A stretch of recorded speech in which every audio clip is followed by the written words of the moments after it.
આજે તો અચાનક થઈ ગયો વરસાદ ચાલુ અને હું ને આયુષભાઈ નીકળી ગયા મામાના ઘરે ને ત્યાં જઈને જોયું તો મસ્ત મજાનું ઊંધિયું બનતું હતું ને ગાંઠિયા ખાધા. પછી મામા ને છોકરાને બધા બે ગયા. વિડીયોમાં આગળ જોજો. જય દ્વારકાધીશ, જય Shri Ram. Hello guys, welcome back my new video. તમારા નવા વિડીયોમાં તમારું હાર્દિક સ્વાગત છે. તો કેમ મજામાં જશો અને મજામાં ન હોય તો આપણા બ્લોગ જતા રહ્યો તો કેટલાય રીતે બ્લોગ નતો મેકો.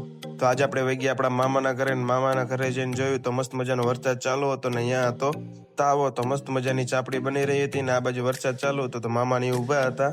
અને પછી હું વેનીશભાઈ ને અમારે થોડુંક કામ હતું તો અમે ફટાફટ વહી ગયા રૂમમાં ને રૂમમાં જઈને જોયું તો મસ્ત મજાનું ઊંધિયું બની રહ્યું હતું. અને પછી કરી લીધા માતાજીના દર્શન ને તમે પણ કરી લો માતાજીના દર્શન ને પછી અમારે જવાનું હતું છાશ લેવા માટે. તો હું ને આયુષભાઈ બંને નીકળી ગયા ગાડી લઈને ચાલુ વરસાદમાં છાશ લેવા માટે. ને વરસાદ કે મારું કામ ને રોડ ઉપર ભરાઈ ગયું હતું પાણી. તો હું ને આયુષભાઈ ફટાફટ ગાડી લઈને નીકળી ગયા છે અને હું ને આયુષભાઈ ને બંને જાતા હતા ને વચમાં આવી ગઈ કચરાની ગાડી. તો આપણી ગાડી થઈ ગઈ ધીમી ને પછી ફટાફટ પોલીસ ચોકી વટીને આપણે જવાનું હતું ઘોરવું લેવા માટે. તો મસ્ત મજાની ગાડી લઈને નીકળી ગયા છીએ અને પછી આપણે પહોંચી ગયા છીએ દેવકીનંદની સામે રાધે શ્યામ ડેરીએ ઘોરવું લેવા માટે. અને મસ્ત મજાનું આપણે ઘોરવું લઈને ઘોરવું લઈને પછી આપણે આવી ગયા ઘરે. અને ઘરે આવીને જોયું તો બધું તૈયાર હતું તો ફટાફટ બેસી ગયા બપોરા કરવા માટે. બપોરામાં તો ચાપડી શાક ઊંધિયું અને ભૂંગરા. તો ચાલો ફટાફટ કરી રહી વાળું ને હું આયુષભાઈ જયદેવભાઈ વેનીશભાઈ ને બધા બેસી ગયા વાળું કરવા માટે. પછી સાંજે આવી ગયા રામાપીરના મંદિરે ને કરી લીધા રામાપીરના